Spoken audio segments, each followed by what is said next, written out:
Hey all, 118 Seth Shadow here. So for today, we are going to be doing something a little bit different. We will be talking about some singles in relation to Bushiroad's announcements for today for the remainder of the dress-ups for Lyrical Monasterio. And otherwise, what we're going to be doing is looking at sealed product for the entirety of D format. What I'll be looking at are what I think are some of the most influential and some of the most important sets that we've had throughout D format, and just kind of talk through them and look at what their pricing is at. So, first one I want to discuss is Set 7, Raging Flame against Emerald Storm. This one is one of the most short printed sets available for Cardfight Vanguard D format, which I've noted a lot of times when I was talking about the singles and why a lot of the singles just ended up being so expensive over time. This brought us, the biggest thing that this brought us is Tempest, which shot Uteberg up to tier 1 in terms of meta play and ended up winning worlds for the worldwide format. And we got other things like Drajuled, Wellstraw, and we also got the first reprints of the effect triggers for each of the nations except for Lyrical Monasterio. Other than that, yeah, between the shortage that we had in terms of this set's printing and the various different cards that we could get out of it, which had a lot of value, there was a lot of reason to pick up this set early on if you could. And right now, there are no cases and no booster listings on TCG Player. There are only some booster box listings starting from just under $100. This set hasn't been bought in some time, and the only listings available range from $90 to $120, and then you have to consider shipping for some of these too, given the given the amount that they shoot the value up even further. The next set I want to talk about is Fated Clash, which is the set that we just got for DivineZ. Now this set is, I would deem it the perfect set for beginners who want to get into the game right now, given that in addition to getting the newer trial decks, which have your energy generator in them, this has all the supplies you need to complete those decks or even make a new deck completely out of itself. Now, I'm not going to say it's going to make you a wholly competitive deck out of the box, but it can make you a deck given that you get all the triggers that you need, all the perfect cards that you need, and a full series of whatever's necessary for sets like the Villanos, and then Rezile, Vargra, all of those different decks could be built out of this. This box is currently at just under $59 for its base price, and cases are available for $1,300 right now at the base. And do keep in mind that this is getting a second printing in July, which should drive its price down. And I don't know by how much, but ultimately, as a really good beginner set, this should still maintain its value over time. Triple Drive. This one has a lot of good generic reprints that we have been looking for between a lot of nations, as well as reprints of cards that just maintained high expense due to the fact that a lot of their sets are really expensive to begin with. So Triple Drive, if you want to pick up boxes for this one, $94 just about, and then $1,600 for a booster box right now, and that's the only listing on the market at this point. We also got the alternate arts of various iconic units like Trickstar, Wellstraw, Uteberg, Basagra, and then we also have the alternate arts for the effect triggers that are in here as well, where Perobi is still the one that reigns supreme at this point. Historically, when it comes to selling of boxes, they're selling sporadically, and they do sell from 85 to 94. I can't tell what the shipping rate is on some of these, but ultimately they are selling at what is probably double the overall MSRP at this point, or at least very close to it.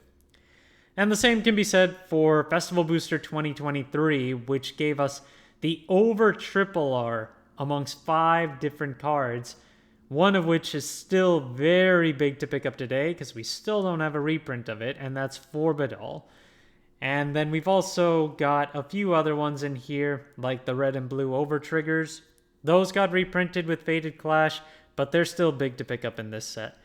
And this also supports Lyrical Monasterio, unlike the prior festival booster sets, where we had the really big Cycler Valshplan, and then reprints of cards like Melty. We also got big cards like Sages in here, as well as the dress-ups of cards like Willista or Felty Rosa, Claressa, and those are still pretty much exclusive to this set. Right now you can only pick up boxes starting from $92 here. There are no cases and no booster packs available right now. There's also the second set of Lyrical Monasterio. It's a new school term. So after set 4, which I'll talk about in a little bit, This set was the one. This set actually holds quite a lot of value, given that we saw a pretty low valuation overall for Lyrical Set 1, despite it bringing us a pretty strong meta deck in Lauren Errol. And this set didn't really give us a big meta deck outside of Kyrie.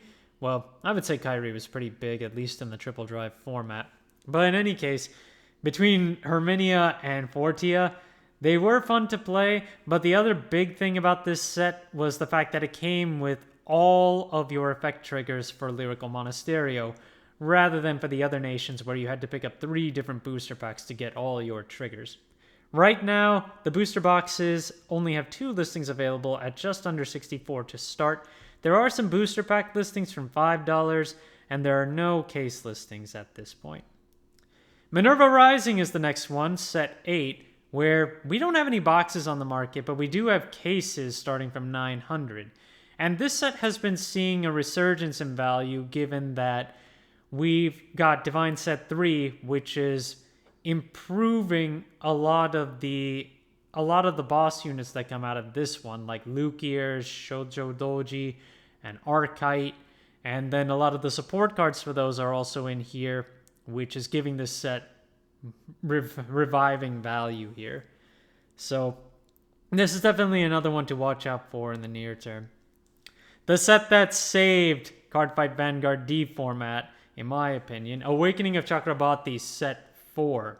So just a tad bit of history. Between set 2 and 3, after set 1 came out, we saw a massive drop off in value for being able to play in D format. There was a lot of dissatisfaction in the fact that the game was ruled mostly by just 2 decks. And even with all the new support that was coming out for a variety of different ones like Gravidia or Greedon, and then there's further support for what we saw in set 1 for Orphist and Zorga, it was still predominantly handled by Bruce and Bastion. But Chakrabati improved that in giving us pretty strong decks in Nirvana, Magnolia, and Prison on top of Bastion and Bruce, really diversifying the format and reinvigorating players. And this set was really expensive from start to finish. Currently, you can only buy boxes starting at $112 right now, and the market price is actually $109-ish. There's only 1 booster pack listing from $6, and there are no cases. And another note to keep in mind is that the second printing of this set gives you a different DSR of Mahir Nirvana, which arguably is the more valuable one, as it features Yu in his drag outfit, as opposed to the original, which just shows him in his jersey. So you can only pull that out of the second printing. So the boxes will tell you if they are second edition. You just have to check and see before you pick it up. And our final sealed product for today is Set 1, Genesis of 5 Greats.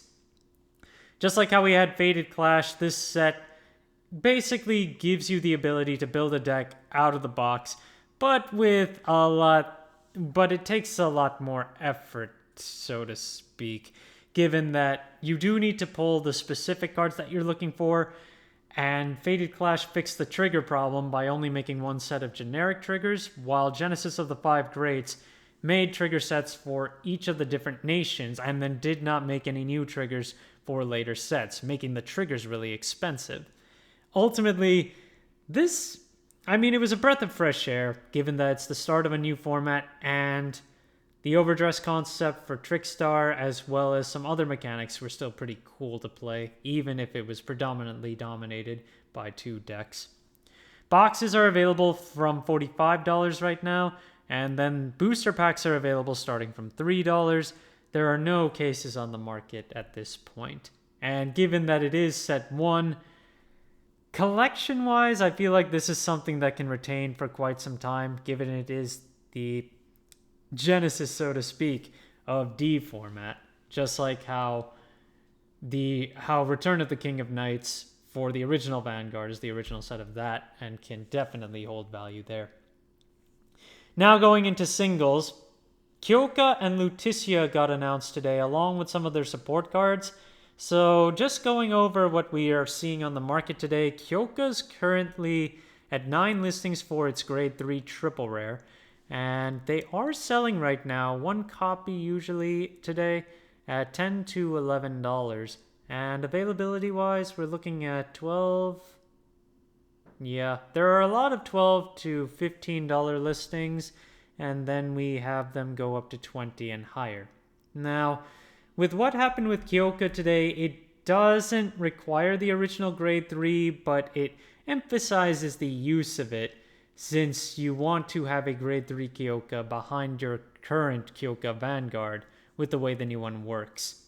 Because the way it works now, you can get 6 attacks with Kyoka with some pretty decent power behind them on top of that with Archie. So having 1 or 2 copies of the original Kyoka is definitely good, as it also fixes one of the deck's biggest problems, which was ensuring that Lyrical Shooting Star got all 3 of its effects off at once. Speaking of Lyrical Shooting Star, that's the next card I want to talk about, which is still the core of Kyoka's deck. And right now, the original Lyrical Shooting Star starts from about $10 for its double rare and moves up to $19 for its FR. And then when it comes to the special issue, this one is really cheap to pick up right now and still has a good amount of listings. It's 49 cents base for the foil version and 21 cents base for the regular. So if you are looking to play Kyoka, might as well pick them up now, given that hype will probably increase their value a little bit more. Then we've got Lutetia. Lutetia has been confirmed to require the original grade 3, as the newer version of Lutetia is required to ride on top of a grade 3 Lutetia in order to be played. So you cannot play it directly from the ride deck, because if you tried, you would not be able to ride it at all, given that you need to ride from a grade 3 Lutetia. So with that, you do need to play at least 1 copy of this, and that has seen 2 sells today, starting from $18 to $19.37. We have listings underneath $20 at that range, and they eventually make their way up to $30 and even $40. But since you only really need to play 1 copy, I'm pretty sure that will keep the price stable at maybe 20. I would say the price right now is pretty stable. Any higher, that would mean that Lutetia is going to see a huge value spike. And we only have 9 listings right now, but we'll see. And our final cards to take a look at today are the different curse orders that Lutetia can play. Currently, there are 2 that come out of Lyrical Set 3, and then we have 1 promo one, Wishing You Happiness. We have the rare Curse Sugar Sparkle, which starts at 29 cents with a market price of 41 cents, so still not too difficult to pick up if you want to pick it up now. Then you have Slap Twinkle, which is a double rare starting at $4, which is not bad. And then the FR is still around 14. And then we've got Wishing You Happiness, which is the promo. It's $6.50 to start off with for the regular one, and then the foil version is currently $20 to start. We haven't seen any big increases on any of these cards with this announcement. I mean, the decks don't really change that much. We just have either increased power when it comes to Lutetia or an increased amount of attacks when it comes to Kyoka. The deck's overall pitfalls still kind of exist, but ultimately they should still be pretty fun to play. So we'll see if they shake up the meta as well. Thank you guys for watching. If you liked the video, please like and subscribe if you haven't already, and I will see you guys later.